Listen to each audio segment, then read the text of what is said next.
thinking the whole time heading towards it was this car's going straight through the windscreen. It's going to take my head off. I've got to make sure I'm safe. So I'm 34 now, and this all happened when I was 21, so 13 years ago, back when I was living in New Zealand. Feels like a lifetime ago, but I still remember this really well. So this all happened in my 180SX. At the time was my absolute pride and joy. I was chucking every dollar I had at it, and maybe a couple bit more. Wasn't earning a lot at the time, and I was definitely spending way too much money on this car. It was definitely a big passion of mine, and I learned a lot along the way, where I learned a lot that I'm spending my time doing my cars from. But yeah, at the time, this car, it was pretty nice. It was just in Highfield. Me and my friend Daniel had spent the previous couple of weeks tidying it up, getting it all prepped, fixing every dent on the car. I say we, but it was more him. I just sourced all the parts, so it was looking good. But being my passion, this car, even though it was getting prepped for paint, I still wanted to use it as much as I could. And I'd never missed a moment. If the boys said, let's go out, let's go for a drive, I was there. So this night in particular, one of the boys previously just got a new drift car. Well, road registered drift car, and he wanted to test it out. So yeah, why not? I wanted to see it in action. So why would I say no? At the time I think I said, yeah, I'll give drifting a go. I didn't know what I was doing. I probably wasn't going to try. Maybe would have tried clutch kick one corner, and I didn't even understand the concept of kicking the clutch at the time. I thought I would have broken something. So I doubt I would have done anything. But we headed out. It was probably a late August, really dark night, and there's about 5 of us heading out. I remember I was at the back of the pack. The reason I remember this is I must have got left behind at one stage, because I gave it a bit of a pull and the intercooler pipe popped off. And there I was, stuck on the side of the road by myself. Luckily I had a few tools on me, so it wasn't the end of the world. Got it fixed up. Don't remember it taking too long, but afterwards I was hesitant. I was sure it was going to happen again. Maybe I didn't fix it up that well, maybe I just didn't do it up that tight. But I remember putting off afterwards, going between 60 and 80, and it was in a 100k area, out in the countryside, which is important for the next bit. It was really dark, no street lights at all, little one way each way road, and yeah, coming around this corner, blind corner, came around it, and all I remember seeing in the middle of the road was this big cow, nearly all black, couple of patches of white, and all I thought to myself was, man, I've got to get down, I've got to get below the dash level. So I grabbed hold of the steering wheel and I just tilted myself. I was lying pretty much head on the passenger seat, foot floored onto the brake, and I don't remember much in that 10 seconds, I say 10 seconds, but it was probably half a second between seeing the cow and hitting the cow. I know I locked the brakes up and I just slid dead straight into it, because that's all I could think to do at the time. I knew there was no time to avoid it. I was hitting it no matter what. And yeah, I made contact with it, and all I was thinking the whole time heading towards it was this car's going straight through the windscreen. It's going to take my head off. I've got to make sure I'm safe. And I was, for that couple of seconds, I was so damn scared. But I got lucky. I got so damn lucky. The bonnet acted like a big spoon and actually caught the cow, only just breaking the windscreen. The bonnet went back into the windscreen, smashed it a little bit, but yeah, acted like a big spoon, caught the cow. Cow must have broken all its legs and rolled off my bonnet back into the ditch, which was right next to the road, like a 1.5 meter drop into a ditch. That was a huge ditch. If I went into that, I was screwed as well. But somehow went dead straight, caught it, was stuck in the middle of the road, obviously destroyed the intercooler, destroyed the radiator, hurt the radiator support, not much damage to the engine, guards, bumper, all that written off, but front end panels only. It was pretty lucky, but yeah, at this point I hop out of the car, I'm shaking. I don't really know what's happened. I mean, obviously I know what's happened, but I don't know what the damage is, I don't know what I'm in for. The car had no insurance on it, and I'd chucked every dollar at it, so at this point I was devastated. Still just processing what had happened. Looked around, I had stuff that was in the floor of the back seat that had come through and hit me in the feet. I'd opened the, I don't know why, I opened the boot up and the battery had smashed out of the battery tray, because it wasn't secure.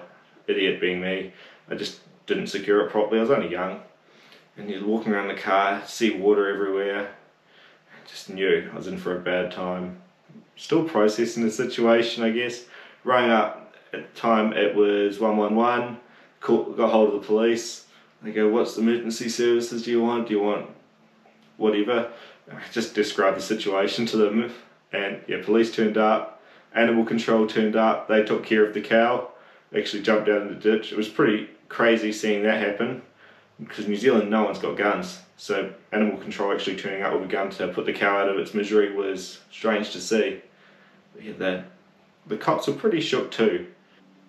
Mind you, between all of this happening, before the cops turning up, the first person on site was actually, of all people, my dad's ex-wife. Not my mum, another one after it, but yeah, she was first on site and told me, of all things, she was down at the pub and people had actually seen the cows out and they tried to ring the farmer and he'd hung up on them, which made me so damn angry at the time. I couldn't really process it, but yeah, definitely remember the anger of that, because yeah, if all he had to do was go put his cows away, there must have been more than the one. But yeah, they tried, and he just ignored it. Apparently it was a common situation for his cows to get out, and for this time it destroyed my car. Lucky it wasn't a family and driving around in a Commodore or the likes going 100 k's, because it probably would have killed the whole family, unfortunately. But yeah, next person after my dad's ex-wife on site was my mate back from the top of the hill. I mean, I don't know if I texted him or anything, but he thought, where was I? Come back down, tyres absolutely wrecked. He was still in the drift car. I sent him back to his house to get a four-wheel drive, because it wasn't going to be a good look, police turning up on site, and he's him in a drift car. So he went back, got a four-wheel drive, and then the cops turned up. Sorry, it's a bit out of sequence there, but hey, you get the idea.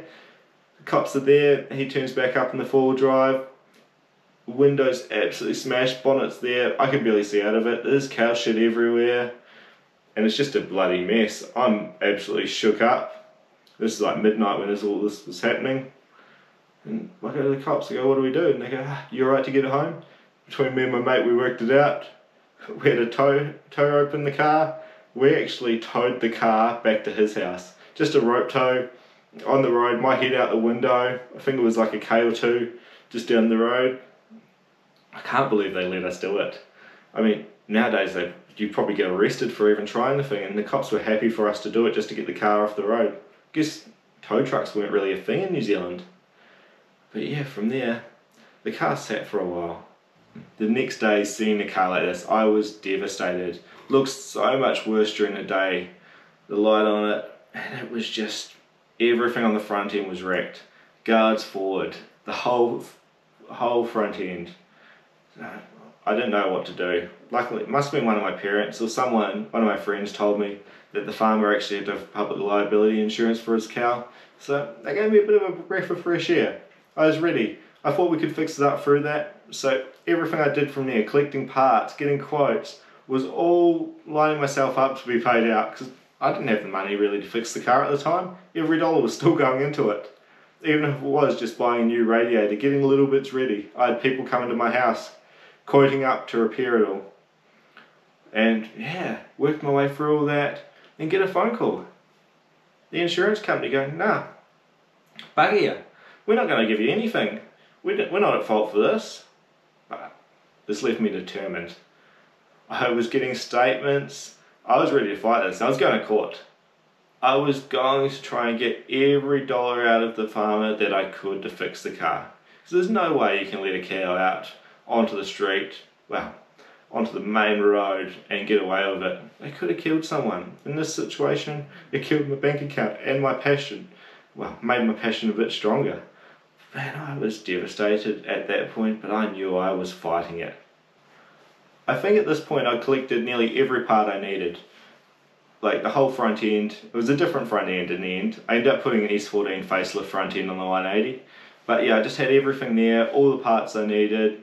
I think we'd even put on the radiator support, new one, worked everything out, done it all at home in my garage. Again, my friend Daniel helped me out so much on this one, because I just couldn't afford to pay anyone to do it. And even him, I don't think I gave him what I should have for it, which I really appreciate the time he put into it. But yeah, back then, it was definitely a labour of love for him, and I appreciate that so much. I went away for 3 weeks. I actually got married in Vegas, but that's a different story in itself. When we came back, it must have been nearly the day I arrived back, I remember getting a phone call, and it was his insurance company again. I was shocked, because obviously it didn't have the number saved. They go, yep, we're going to look after you. Let us know where you want to take the car, we'll get it sorted. Obviously, I told him. Go, no, car's already been half fixed. I go, what do you mean? They go, yeah, we'll get it sorted. You told me you weren't going to pay it, I was ready to take it to court. So went back and forth a little bit, and they actually said to me, send through all the receipts you've got, everything you need, via email, and we'll go from there. And this was a scary point, because it wasn't a lot of money in parts. I think it was like 7 or 8 grand, but the 180 wasn't worth a lot at the time, and there was a chance that it could have got written off if the damage value was going to be too high. I was scared. I was waiting for it. I think maybe 1, maybe 2 days went by, and I get a phone call back from them going, alright, we've assessed it, the value of the car, the value of the damage, yep, what's your bank account details, we're going to send the money through. I was over the moon. Finally a resolution that was good. I got the payout I needed, the car was going to get sorted, and this whole shit show was done. Man, it drained my life. It might have only taken a couple of months to get sorted, but it felt like forever at the time. I was still young, and I just couldn't focus on anything big. So when anything little happened in my life like that, my mind went tunnel vision. That's all I was thinking about. I just wanted to have it sorted. So yeah, kept going to get it fixed up. Actually ended up putting the whole front end back together in the house.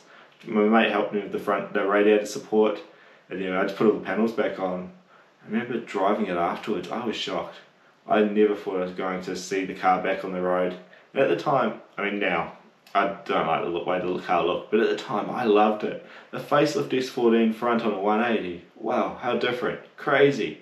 But here, now, really not a fan. At the time though, I absolutely loved it. And it was just an absolute fight of a situation in my head to get through it all. I appreciate everyone that helped me along the way, and just the friends that really stepped up and did what they could to get my car back on the road with me.